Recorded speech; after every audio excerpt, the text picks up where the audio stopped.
You're welcome to the recap. 11 minutes past the hour of 5. This is Lagos Talks 91.3, the home of conversations. My name is Michelle Agoh. I've been here since, and today we have a special guest with us. I told you she'll be here today, and we've been talking about her presence for a while, and she's right here in the studio. We have the chairman, CEO of the Nigerian Diaspora Commission, Mrs. Abike Dabiri Erewa. Welcome to the studio. Thank you very much. Nice to be with you. Always. It's my first time meeting you. I feel really pleasured that you're here today. And great job you're doing. Thank you. I appreciate. And today we'll be talking about something very specific to Nigerians. You already heard from the title. She's the chairman of Nigerian Diaspora Commission. So it's very personal to us because, we all travel around the world for different reasons, for business, for pleasure. Some of us even actually move to other countries, and it is very important that we know our rights as Nigerian citizens. Today, you can join in the conversation towards the end of the show. We'll open up the phone lines to take a few calls or questions. But first of all, let's talk about knowing our rights. I'm sure there's some things that we ought to know when we leave the shores of this country because we're going to a whole new terrain. We're going to a whole new country. And it is very important that while we acclimatize and, adjust to the new environment, we also know our rights as well. That way we're not trampled upon and call you to save us like you always do. Yeah, but the first thing is you don't break the laws of any other country. You don't break the laws. You shouldn't break the laws of any other country. Be good ambassadors of your country. You are the number one ambassadors, and don't forget home. So I think that's the first thing. For instance, you're going to Indonesia. Once you land at the airport, it's all over the wall. Penalty for drug peddling is death. Then you're caught with drugs, and then they sentence you to die, and then we have to keep begging for you. We have, I think, 14 on death row in Indonesia. Mm-hmm. So the same with some other countries that have death penalty for drugs. So the first thing is obey the laws of the countries where you go. That's the rule number one. However, we have cases where Nigerians just believe that we didn't commit the crime and see what they're doing to us. Or like Itunu, whose case we're tackling with now. She reported a case of burglary. Burglary all of a sudden becomes human trafficking because the policeman was involved and all that. Unfortunately, quite sad that she died, and actually very annoying and makes everybody angry. So where there are cases of injustice, we work with the missions to ensure that we're able to sort it. For instance, some time ago, 2 young Nigerians said they went to Bosnia and Herzegovina to play table tennis or football or something. And I think they were wandering through a border. Maybe they want to cross from one place to the other, and then they were arrested. And when they were arrested, they realized that they had nothing relating to table tennis or whatever sports in their bags. So they arrested them and locked them up and said, listen, definitely this is not what you came for. And then the university here said, we don't know them. We didn't send anybody for such training. But we worked with their mission and they came back home. So even when we know that, the story is not quite, but you are Nigerians, so you must be brought back. But we cannot just generalize. We take each case as it comes. There are some cases there's nothing you can do about. You go to China, they're very strict with their laws.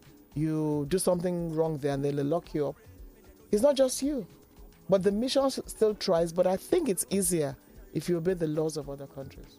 Very important. So that's rule number one. You have to understand and know the laws and abide by the laws of the new country that you're in. Now, let's quickly talk about the embassies in all of these countries or other countries, because this is the number one spot that every Nigerian would always look to in cases where they're, for example, guilty of a crime or maybe even innocent, just like the case of Itunu, where it looked like, she was being held for another crime for about 10 years or 20 years or whatever. Itunu came to Nigeria, went back to Cote d'Ivoire, realized that home had been burgled. And she knew who did it. And the guy knew he did it. He was caught red-handed. And they offered her some money. She said, no, I want justice. Mm-hmm. And she reported the case. And they begged her, listen, forget this thing now. And she said, no. Because the guy happened to be relative to a policeman. And then the policeman... The next thing, she insisted on getting justice. She was the one that took the case to court, and rather than burglary, it became a case of human trafficking. Against her? Against her. Now, that's what she was jailed for. 20 years reduced to 10. and she had served 2 years out of the 10. So what it meant was that Itunu went through the justice system in Cote d'Ivoire. She was jailed for 10 years. She had spent 2 years out of the 10. Now, when the father raised an alarm, that was when we got to know, in March this year. And then by May, the Nigerian mission in Abidjan had gotten a lawyer. The initial thing they did was to raise funds internally. Both the Nigerian community, the members of staff of the mission contributed their own funds to, look, lawyer, go there and see her. Imagine you commit a crime in Lagos and they take you to Maiduguri. So the first thing was go there to see her. And the lawyer came back with a very good ground for appeal. Even the prosecutor admitted that they were very unfair to her. So the next thing is, and don't forget we're dealing with the justice system of another country. Right. The next thing was transfer the case from that place to Abidjan. Mm-hmm. I mean, you committed a crime. The crime was she lives in Abidjan. How come you took her to some remote location? Which was the next thing to start the appeal. So the lawyer had succeeded in that. That took about 6 months. Sometimes it takes 3 years. Yes. Just to move the case back? No, you're already in jail. You see, the judicial system. That took about 6 months to move the case. Once you move the case, you start the appeal, and boom, it's done. Sometimes it takes 3 years. Don't forget that she was already in prison. She's been convicted of an offense that we are now saying she didn't commit that offense. So the Nigerian government was the one that said we want to appeal judgment on her behalf. So it was that intervention, the ambassador, that even made it, that's fast in Cote d'Ivoire system. There are some that they will never even get it transferred. And then all that was done. And then the next thing, they said she fell ill. The Nigerian mission paid for the medical bill. And the next thing was that she was dead. So it's quite annoying. And actually, would you say everything happened really fast? Giving very little time for the commission to act on time? It's not the commission, the Nigerian mission in Cote d'Ivoire. Yeah. COVID affected Itunu's case. Ordinarily, the father and even somebody from here would have gone. But, you understand travel restrictions. So maybe that would have helped if one had been able to travel there to actually see things. At least even the father would have, been able to go to see his daughter, but he couldn't. And it's quite unfortunate because we're so sure. They would have been able to ask her some questions. She would be able to tell us more. How come you use Becky Paul? Because her name today, if her corpse is brought back, we're bringing back Becky Paul, not Itunu. That's the name she used. Maybe she was afraid. Maybe that's the name she uses. I don't know. Maybe the poor it's her girl nickname. is late now. So it's quite. But we have said that an autopsy should be done. That has been done. And then she should still get justice even in death. So that we know that Itunu was not a human trafficker. She wasn't involved in human trafficking. She reported burglary and see how it turned to her. And then what I say again is that maybe that time, if she had informed, NIDCOM I don't think was not in existence. They were just 2 years old. If she had probably informed the Nigerian mission in Cote d'Ivoire, maybe at least she could say, I told them they did nothing. Rather than, I didn't tell them at all. Because a lot of Nigerians don't bother about going to the missions. They just take it that, nobody's going to listen to you. Maybe they would have helped her, guided her, and the matter would not even have gone to court. Mm-hmm. And it could have been settled one way or the other. She's a Nigerian, she was boggled, and this is what should be done. Now, Nigerians have been suffering, many still suffering in other countries, some for crimes that they did commit, others for crimes that they did not commit. It's just really, it sends a very bad message and puts us in a very bad light when Nigerians go against the law or when Nigerians are, put in jail or put in prison. For example, the case of Itunu. Is there anything the commission is doing, to protect the image of Nigeria, to put forth that firm belief, to have other countries respect us as Nigerians, and first of all, think about the Nigerian government first before going for that Nigerian individual? I cannot imagine an American in Nigeria in jail for a case like this, for example. That is because when we think about America, we think about Joe Biden, we think about the former president Donald Trump, we think about the American society. We know we cannot hurt an American in foreign soil. Is the Nigerian government doing anything to put that image out there, to let other people, especially in Africa to start with, to let them know that this is Africa and you cannot mess with the life of any Nigerian? What is the government doing with that regard? Making this comparison to America, that's fine, but we shouldn't really, let's be factual about this. It's okay to make those comparisons, but an American is not going to be come here and be doing cultism, as we're seeing in some cases, where you find an American in America on your own country. I mean, they have their own problem, we have our own problem. So I don't want to go into all that because there are different scenarios. But what I tell you is that we must believe in ourselves. We must have confidence in ourselves. The fact that A did something wrong doesn't make B bad. So I would not even accept that stereotype. But what we're saying is that when obviously, and America is not going to, if you have a case here, they're not going to go pay your lawyers. During COVID, they were charging $2,000, $3,000 to get back to America, but we wanted Nigerian government to bring people back free. So we need to be clear of these things. And then any American here you probably have report at the mission, but I don't want to go to those comparisons. Here's the thing. No Nigerian should suffer for an offense they didn't commit anywhere they are. And the missions have to ensure that in Italy, where we had a case, for instance, the Nigerian ambassador has gone around the various missions documenting the cases. There are cases that you're being locked up because you overstayed. Send them back. They don't need to be in prison. There are some cases where it's because you didn't pay your bill. You pay the bill and you get out. But there are some deep cases where it's real deep crime. You can't just say get out. So what we need to do is just to ensure that first and foremost, we ourselves behave properly. Because that is what, it's not there's no problem with the green passport. It's the way we behave with the green passport. But I'm not going to let somebody else who's bad behavior affect my own good behavior. And I keep saying sometimes the bad will affect the good. But having said that, I'm not going to allow anybody to stereotype me or any other Nigerian.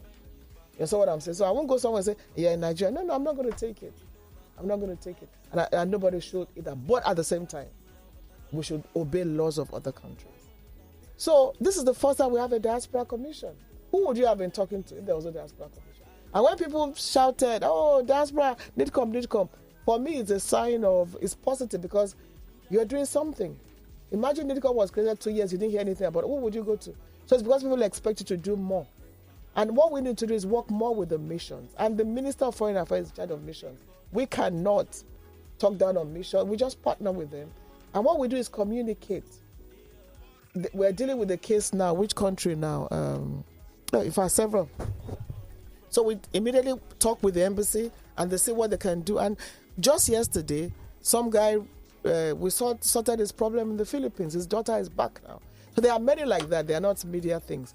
But the key thing now is being able to communicate. You bring your problem, we ask them there, and they are resolved. Some are unresolvable. But in terms of treating Nigeria as what you said, I know that... With dignity and respect. But even the whole of Africa, we must also respect ourselves. Respect begets respect. The way we conduct ourselves. And I will not suffer from any sort of inferiority complex. When I was in the UK, a parliamentarian was stabbed with a knife. It was all over the place. We only got to know because of a parliamentarian. We have 5 cases of knife stabs. Nigerians killed, through knife stabs in the UK. It hasn't made you say that UK is don't go there. So we should stop demarketing ourselves. And a lot of things need to be done with tackle insecurity, deal with corruption, deal with unnecessary bureaucracy, deal with our attitude, our moral values, our comportment, what matters. All those things need to be dealt with. But that doesn't mean I should tell you that my country is whatever. Nigeria will remain. We all have a role to play, and we should all play that role. All right, let's talk about Itunu's case.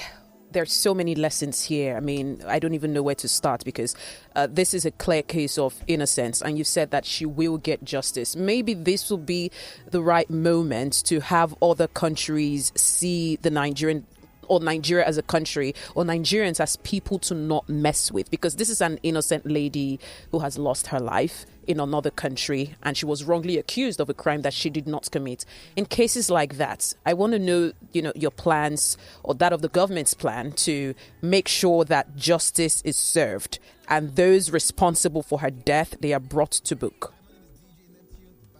On that level, the Minister of Foreign Affairs would have to deal with that on that level with his counterpart. We've done what we can do on our level. So in terms of policy and next steps, the Minister of Foreign Affairs will be in charge of that. But the key thing now is the father is still in a very traumatic state. He wants to bury his daughter. and the corpse is still not home.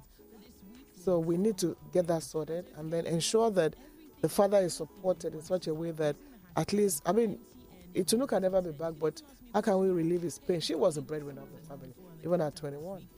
So how can we, on that level, the commission can do a few things. But in terms of policy decisions and all that is at the level of the Minister of Foreign Affairs and above. So I hope that, I'm sure the Minister knows the next steps that he will decide to take with Cote d'Ivoire. We saw the Cote d'Ivoire ambassador to Nigeria, and he made it clear that, this kind of thing will not be allowed to happen. And we have written Interpol, and we have to continue with Interpol. We want to know that policeman that did this to Itunu. So on that level, we're not going to let Interpol rest. They must summon that policeman, and then some lawyers say they want to go to ECOWAS court. They're free to. So let's try all options. That girl shouldn't have been dead. We are not God, but Itunu shouldn't have died the way she died. There's no doubt about that. Let's go to the phone lines to take calls from our listeners, from those who would love to join in the conversation. We have Chairman, CEO of Nigerian Diaspora Commission right here in the studio. It's Lagos Talks 91.3. The phone lines are 0809 234 5913, 0809 191 3913, 0809 222 0913. You can also call the landline numbers on 01 515 0913, 01 515 1913. All right. If you have a question, you can join the conversation. Send us a message on WhatsApp as well. 0809 234 5913. Madam Abike Dabiri is right here in the studio. Lagos Talks. Good evening. Hello. Good evening. Good evening. Mr. and Mrs. Arewa. Join the conversation. This is Alabi calling from Apapa. All right. Madam Arewa, we must commend you for your hard work, and we must commend this administration at least for, just as you said, that your commission was being launched 2 years ago. Please, on my own personal issue, I want you to please keep up many of the jobs that you are doing. You see more and you know more. Please, because we know that some Nigerians can be defiant, but please, if there is any advocacy or any enlightenment that can be done to them, so that they will also be enlightened on what to do in other countries. Sure, you understand me? Please, man. We want to implore you, so please keep up the good work. And God will continue to strengthen you. Right. Thank you very much. Thank you. I hope you'll also join in the advocacy. Each one teach one, anyone around you, let them know, all these things we're talking about, and advocacy is for all of us. But thank you for your kind words. Thank you. All right. We will not relent. All right. We have a journalist who wants to ask a question. Are you there? Lagos Talks. Hello. All right. Let's take this call. Lagos Talks. Good evening. Hello. Hello. Good evening, Michelle. Yes. What's your name? Where are you calling from? Yeah, this is Moses calling from Solera. All right, Moses, let's hear you. Okay. Good evening to Madam here in the studio. Please, I actually want to, two things I want to say. First of all, I don't think she got your point when you were making a kind of comparison with you're not comparing the Nigerians with America. It's the premium, the value that they place in your citizen's life. Right now, the worth of a Nigerian life is minus zero. So that's what you were trying to say. You're not trying to compare us. It's putting premium, a value in your citizens that wherever they are, even within the communities in Africa, yes, they should know that you shouldn't just learn. Hello, Moses. All right. Do you want to respond to that? Yeah, Moses, thank you. Of course, the worth of a Nigerian life, of any life whatsoever. And I know that the Nigerian government has to continue to work at that, and I believe Michelle, that was I can't remember the question, but I think we tackled it. Nobody can joke with the life of any other person. We're not God. And when you're in that position, you have to ensure that you do everything possible within the limit of your whatever function you were told to work on. So I didn't quite get it. The voice wasn't quite loud, but definitely, whether at home or in the diaspora, Nigerians' lives should be worth everything. Because I mean, if you lose your life, what else do you have? So whether at home, so I hear some people say, even in Nigeria, we don't value ourselves. We really should value ourselves. But Nigerians in Diaspora Commission, within the limits of our mandate, we continue to do all we can as far as it affects the lives of Nigerians abroad. Working with the Nigerian missions, we have 174 missions or thereabout all over the world. All right. Lagos Talks, good evening. Hello? Hello, what's your name? Where are you calling from? My name is Elijah Akubo from Command. All right, go ahead. Mitchell, well done. Thanks. Well done, madam. Go ahead, please. Hello? Go ahead, we can hear you. I'm one of the people that I admire you. I'll tell you the reason why I do. I see you, I hear you, and you perform. Unlike the Minister of Agriculture that is not performing. So thank you, ma. I just called to appreciate you. Thank you. All right, thank you for that. Thank you. All right. Okay, you've been listening to Madam Abike Dabiri Erewa, and I told you we have a journalist who wants to join the conversation. I don't know if he can hear us. He's been very passionate about Itunu's death, unfortunately. But he's not. I can't hear him right now. To be very honest, I can't hear him. I'm trying to, see if he wants to ask any question. Lagos Talks. Good evening. Hello. Yeah, good evening, Michelle. Good evening to you. Yeah, and good evening to Go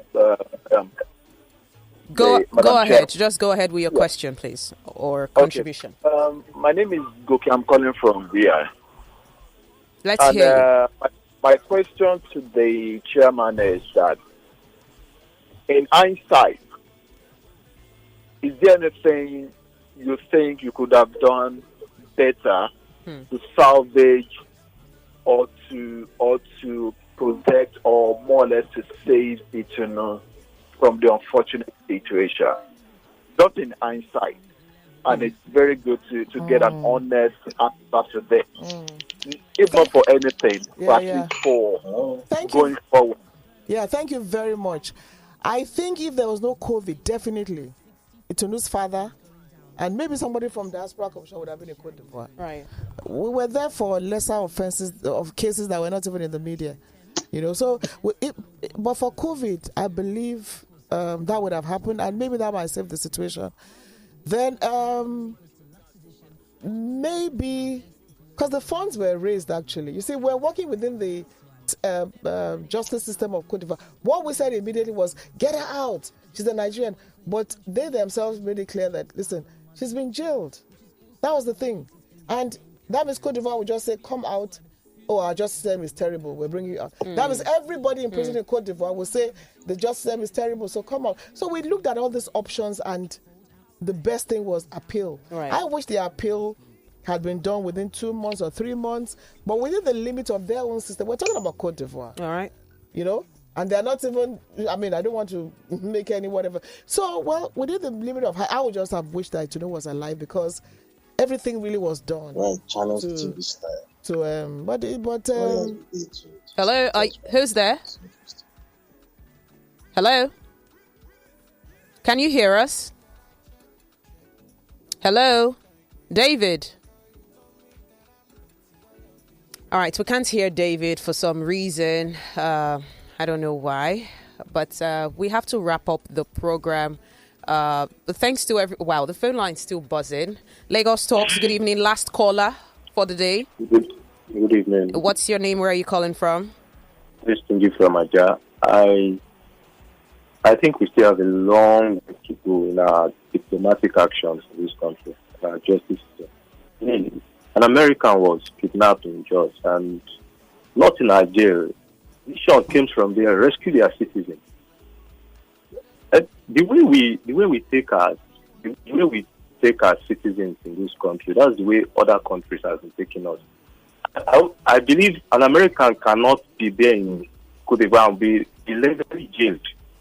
Their mission there would do something about it. All right. So we in Nigeria, What would you like the commission to do differently? Let me answer him. Okay. My brother, I agree with you absolutely, but the commission is not the Ministry of Foreign Affairs.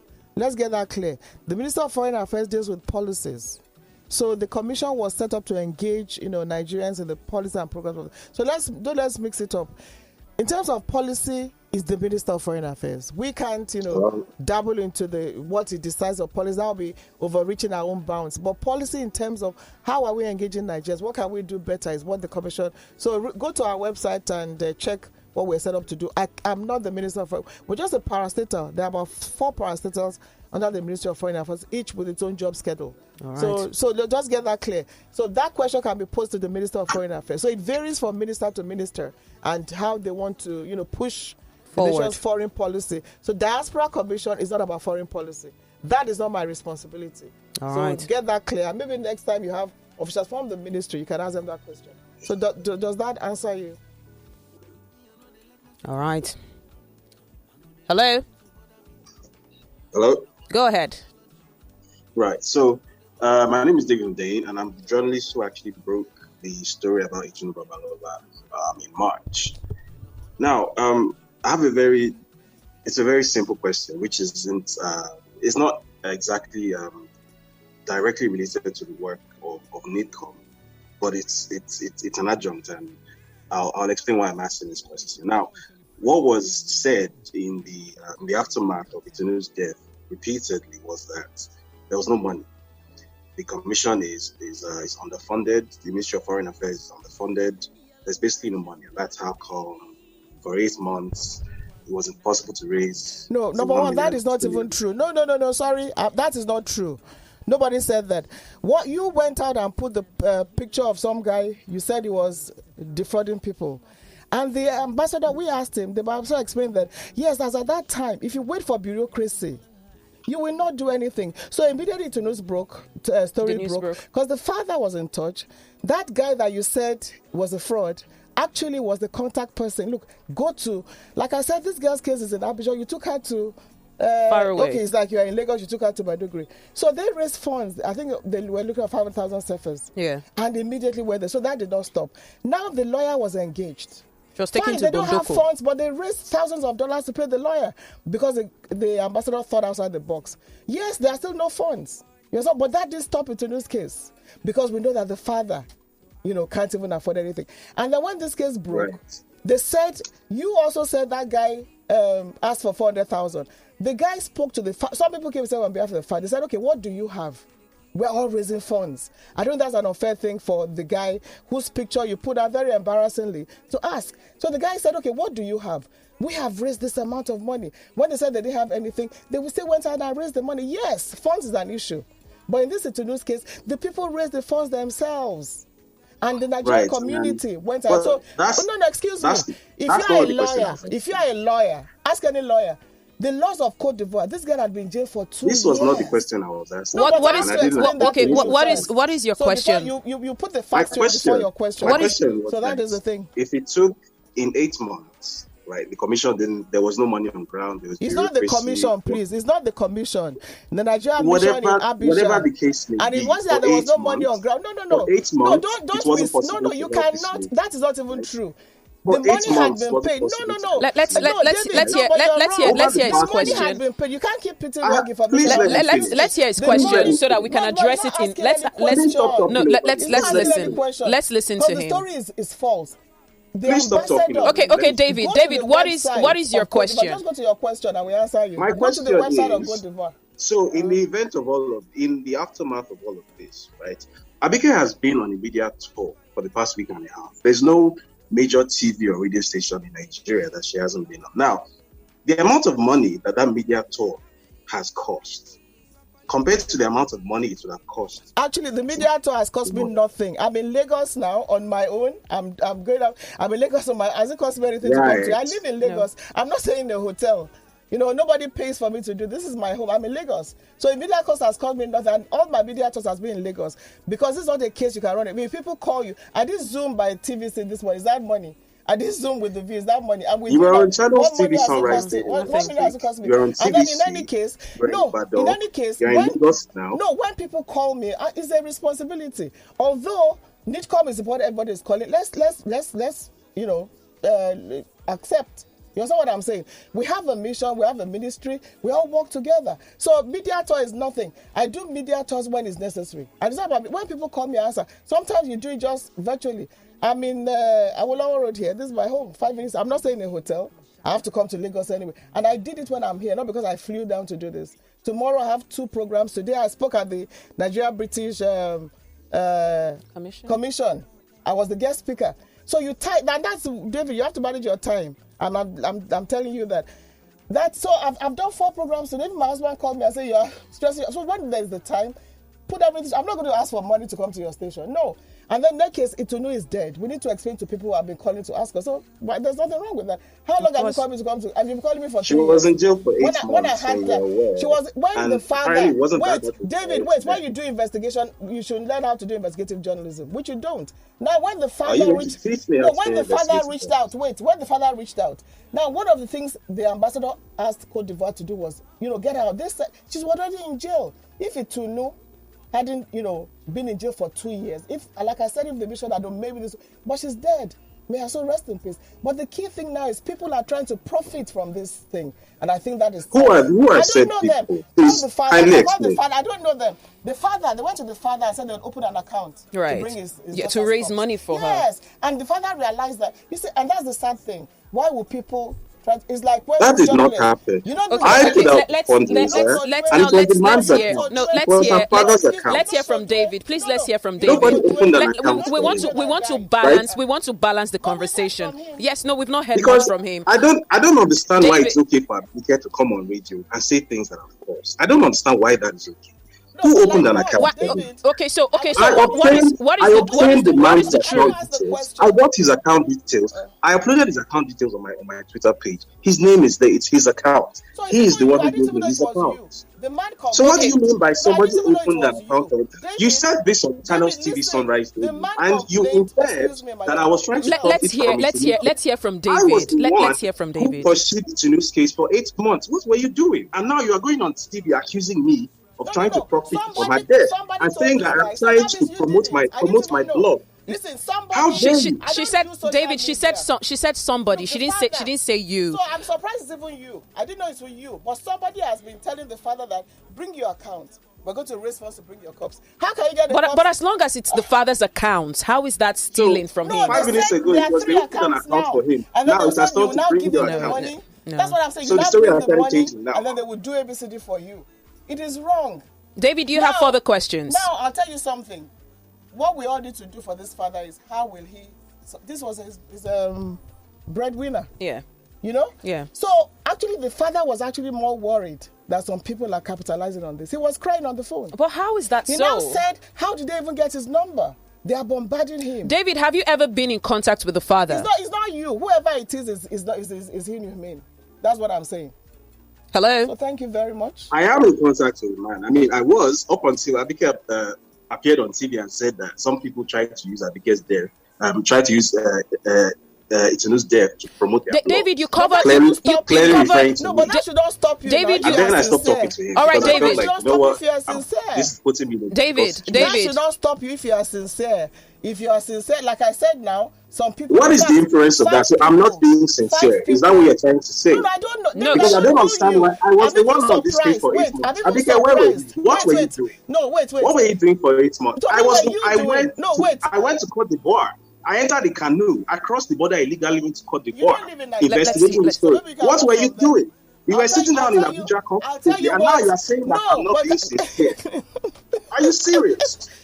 Well, look, you've been looking for this opportunity, and I'll tell you, you know what you're doing, but I'm telling you something. A lot of people are using this case and capitalizing. Period. The man was crying over the phone. My business with the father is how do we help him? And move the corpse back home for burial. Yeah. That is what matters now. And then we still demand justice for Itunu's case. Period. And like I said, I'm not the Minister of Foreign Affairs. The policies are at that level, but we'll do our best. I'm a mother. This girl was 21. I can show you a message to me from prison. This is Itunu's message from prison. She was saying, let them transfer my case to Abidjan. That's the only way I can get justice. And that's exactly what the lawyer did. Cote d'Ivoire system is somehow. So why we keep saying America, America? Fine, we'll get there. We'll get David, there. are you saying the commission didn't do enough for Itunu? Is that what you're saying? Maybe we didn't. Maybe has come again and said, "Oh, the lawyer was responsible for moving her case to Abidjan." That is not true. It was Itunu's private efforts. Itunu's friend in Cote d'Ivoire, a Lebanese guy who happens to have some money, was the one who organized for her case file to be moved from Bonduku to Cote d'Ivoire. The Nigerian embassy mission was not involved in that. The Nigerian mission was completely useless. You can ask the Nigerian mission about that. Well, I don't understand why. Now she's not here to defend wait. Let's No, but you can't keep allowing him to. Man, you've been on the show. No, he cannot be giving wrong information. If the Nigerian mission, you are the one giving wrong information here, and it's disgraceful. Let us ask the mission, the ambassador Adamu. That's the information. If he didn't, well, we'll leave him to his conscience. David, what if the mission didn't give the right information to the commission? No, that's not the point. That's not the point. The point is that man was paid. The lawyer was paid. By who? By the Nigerian ambassador. He asked for thousands of dollars and they mobilized him. So you see, in this case, all hands were on deck. Let everybody do what they can do. But unfortunately, this girl died. And that's why some people can capitalize on it. Would you say the mission did its best, the commission? I don't know whether the Nigerian... You would know, you're the chairman. I would say that the Diaspora Commission did its best, and so did the Nigerian mission in Cote d'Ivoire. As at the time she was rushed to hospital with the lawyer, informed them, they paid 107,000 CFA when she was taken to the military hospital, and then they went with her. You see, this is what happens. When she was jailed for 2 years, they were not part of the case. They didn't know. Like in South Africa, there are cases where the Nigerian consular people go to court with them. Then they know that, look, this case was moved. Even 6 months in Cote d'Ivoire is a long time. Ask for the justice system there. It's a French-speaking country. You need to go there and find out. Yeah. Because the Nigerian government demanded for it. I mean, the last thing that would have happened was for Itunu to die. And then we are saying that, how did she die? Well, the Nigerian ambassador has demanded for an autopsy. But for me now, when I say, when you get this father, you will cry when he calls you. The corpse needs to come back. Let him bury his daughter and let him see how life will be normal for him again.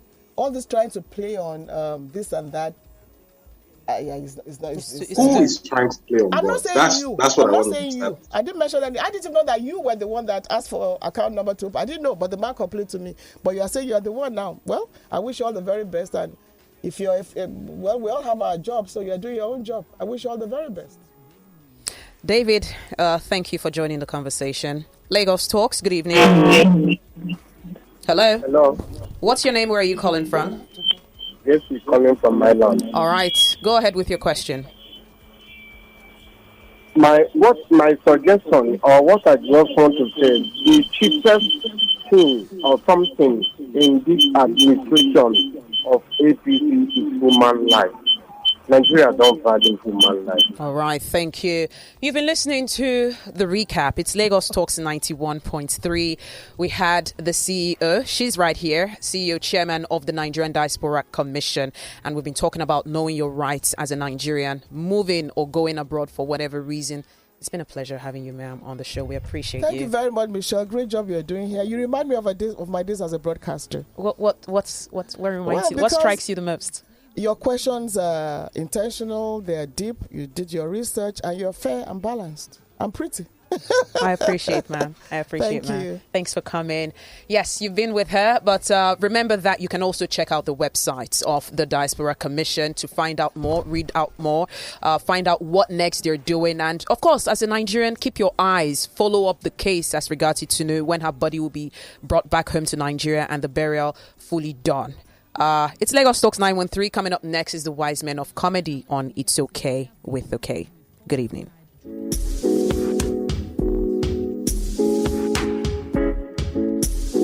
We are Lagos Talks 91.3. Let's talk.